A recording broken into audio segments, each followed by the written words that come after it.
Chong? Thank you, sir. So, So, sorry, whose uniform Madam Chair, is this? pwede pa makasingit? One more time. Last. All right, Sen. Raffy, before I Sorry. go to Mr. Chong. Okay. Mr. Ridwan has the date written here, February 23 or 24. So can we go to the immigration or MIA for the CCTV footage of that particular day so we can identify who that person was? What date was that? Sen. Raffy, 7?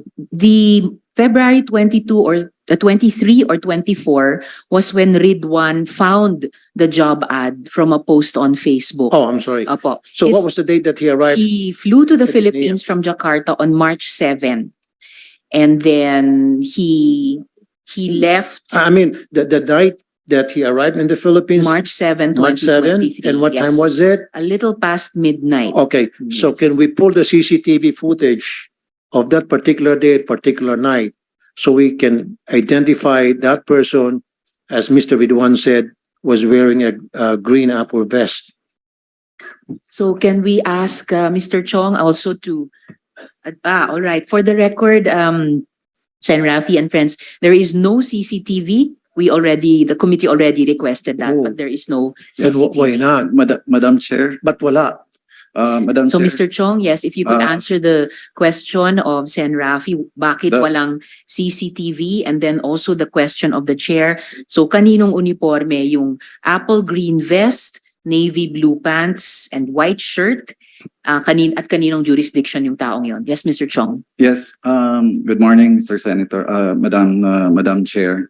To answer the request for CCTV po, we received the letter from your staff yesterday, and the request was for March 8. No? Unfortunately po, yung retention period ng CCTV ho ng MIA is only for 30 days.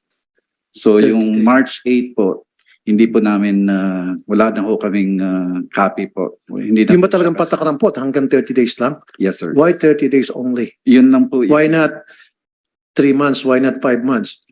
Sir, for now, sir, yun po yung storage capability po ng CCTV ng MIAA. Well, you need to GM upgrade. You need to Yes. upgrade. That's one of the things that we're looking at, sir. Indeed, we need to upgrade GM Chong, as Sen. Raffy is saying, kasi napakalaking problema Or nitong human trafficking. Tapos isang buwan pa lamang burado na yung CCTV. So talagang mapapaano ba yan ang mga tao Or- concerned dito? Or Madam Yes, Chair, Sen. Raffy. that was done intentionally not to upgrade because they have plans, a bad scheme like this in cahoots with other airport authorities to come up with a scam, human trafficking that is, Yeah. Hindi naman ho siguro. to get sir. away with. That's why we're reviewing the... Hindi nga sir, sorry Mr. storage. Chong, tatagalugin ko na lang. Kaya siguro hindi nyo in-upgrade at talagang sinadya nyo na only 30 days as opposed to 3 months or 6 months dahil sinadya nyo, nakita kayo ng butas na kapag 30 days lang, hindi masasapol ang mga kabalastugan na nangyayari dyan sa loob ng NAIA. GM Chong, reasonableng pagtatanong iyan dahil nga sa ating sitwasyon. So could you please address that? And then also, kanino nga bang uniforme yung apple green vest, etc. na rin? At na kaninong jurisdiction yung ganong tao? To answer po yung question po ni Senator Tulfo, yun po ang current storage capability po ng MIAA ngayon. Pero pagbalik ko namin, talagang i-review po namin yung policy and how much is the requirement po para ma-increase po yung storage. No? So isa po yun sa mga action item natin. And also, Mr. Ridwan did mention that the guy was only wearing a green apple vest and there's no letters in it that says from what agency he's working with. And at the same time, Mr. Ridwan did say that he wasn't wearing an ID. And I know before you can enter NAIA, you have to have an ID, a pass or anything, a sticker at least pasted on your chest to identify yourself from what agency you're working with. In this case, this guy wasn't wearing anything, wasn't wearing an ID with a vest with no identifying marks from which agency he is from. Tama po kayo, Why did Senator. that happen? Tama po kayo, Senator. Talagang hindi po dapat nakakapasok yung mga either employees or Okay, dapat din nakapasok. visitors. Then who's Yun responsible of guarding the airport? Is it the MIA?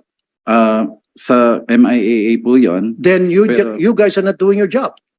Because if you're doing your job, then dapat din nakapasok sa loob ng airport yung taong yun. Yun po ang maganda sanang ma-investigate po namin, sir. Kaya lang po ang problema yung CCTV nga po, hindi na ho natin makita. No? So, yun po ang inaano ho namin sa security namin na intensify ho yung pag-check ng mga pasahero or pag-check ng mga employees. Pero sa absence ng CCTV po na ganoon, at least based on the affidavit of Ridwan at yung photo na nakita ng staff ko online, kaninong uniforme yung ganyan? Yung dinescribe niyang navy blue pants, white shirt, and apple green vest. And based dun sa kaninong uniforme, iyan, na kaninong jurisdiction yung taong ganyan? Halos lahat po kasi ng mga employees ng airport, ginagamit po yung safety vest na apple green. So, yun po talaga ang normal na parang jacket or vest, no? As part of yung uniform po, lalo na sa mga ground handling employees. Pero so far, ma'am, yung wala ho kaming ground handling employee na naka-white shirt, blue pants, tsaka naka-vest, no? So yun po yung medyo mahirap pong ma-determine kung anong agency po siya. Kung halos lahat po sa loob ng NAIA ay naka-apple green vest, pero walang naka-navy blue pants o walang naka-white shirt. So, but for all those personnel who are wearing apple green vests, na kaninong jurisdiction po sila? When we say jurisdiction, ma'am, marami ho kasi tayong mga employees sa MIAA, no? May mga ground handlers tayo, may mga airline employees. So lahat po yon under po yon ng MIAA yung sa pag-issue po ng access passes sa kanila. You know what, Madam Chair? Because I've been in and out of the country using NAIA 1, 2, and 3. Most people inside NAIA who are wearing the green vest are people from the MIAA, not from the PNP. Especially Mr. Ridwan did say that he didn't notice any identifying marks printed on the jacket of that guy. So that should be the responsibility of MIA. I would suppose that this guy, whoever that guy was, is a member of MIAA. And that's the reason, based on the affidavit of Mr. Ridwan, when he passed through the immigration, this guy and the immigration just winked at each other, and lo and behold, he was able to go through. So let's follow that line of questioning of yours, Sen. Raffy, with and Ridwan, for your information. Okay, before we move to the immigration officer, kasi nandito rin po ang IO na nag-stamp ng passport ni Ridwan. GM Chong, hindi po ba pwedeng i-check yung, say, employee register o kahit yung Bundy clock on March 7? Sinong naka-assign nung araw na yon para i-narrow down lang natin, para hindi natin iniisip lahat ng MIA employees who were all wearing apple green vests on that day. Pwede po ba sa employee register o sa Bundy clock? Papacheck po namin, ma'am. And then we'll Okay. submit to the committee po. Please do that. Thank you. Pero Madam GM Chair, Chong. Yes, and Raffy. it's really very important that we should get a commitment from Mr. Chong. Not next month. Next week, dapat upgraded na yung system ninyo sa CCTV. It must be done in a week. Can you commit to that, Mr. Chong? Chair joins even the time frame of Sen. Raffy kasi araw-araw mukhang Yes. posibleng nangyayari ito. Thousands and araw-araw. thousands of passengers Yes, pass through NAIA. Can you commit to that? Give us GM an Chong, assurance that by in next 1 week week. time, that the CCTVs must be upgraded, the system. Madam Chair, I will talk to our technical committee po kung ano pong kailangan, let's say, emergency procurement that we can do, no? To do the upgrade po. This is an emergency to Yeah. stop human trafficking. Human trafficking is an emergency. Don't you think so? I agree, sir. And Thank you, sir. You're correct, sir. Thank you, sir. Thank you, Sen. Raffy and GM Chong. So now, Ridwan, we have invited here the immigration officer who stamped your passport. Okay. So, no. Okay, thank you, Ridwan. So, may I call to before the committee, John Moses Hernandez? Yes, sir, you're here. Thank you. Salamat po. Ridwan, can you see Mr. John Moses Hernandez? Okay, all right, we'll show him to you. Okay, Ridwan, can you confirm that he is the officer who stamped your passport when you arrived on March? Can he please take off his 7? mask? Mr. Hernandez, pakitanggalin lang po yung mask. Salamat po. So, but Ridwan, when he stamped your passport, he had his mask on. Wait again. Sorry, Mr. Hernandez, pakisuot muli. Okay.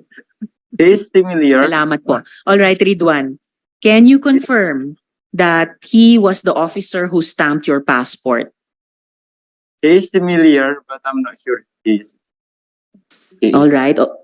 Yes. Although you're not sure, he looks familiar. Yes, familiar, but I'm not sure. Please speak closer to the mic so we can hear you well. Yes, he is familiar. All right. So, though you are not sure, he looks familiar. I'm not sure. It's like one month ago, right? What is that? Please repeat. It's like once a month ago, so I'm not sure, but he's familiar. All right. So,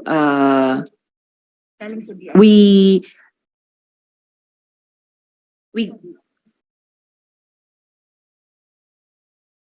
actually, Ridwan, we actually got the information that it was Mr. Hernandez who stamped your passport. We got it from the Bureau of Immigration. So, was this person who looks familiar to you and Yes. whom the immigration told us was the one who stamped your passport? Was he also the one who stamped the passports of your 2 Indonesian Yeah, companions? 3 Indonesian, including me. All right. So the 3 Indonesians, including you, all your 3 passports were stamped by Mr. Hernandez. Okay. When he was stamping your passports, did he ask you any questions at all? No, we have no conversation. No conversation. So Yes. no conversation even about being a tourist, about visiting the beaches, No. the Philippines, or anything like that? And he connected with the man who wearing apple green.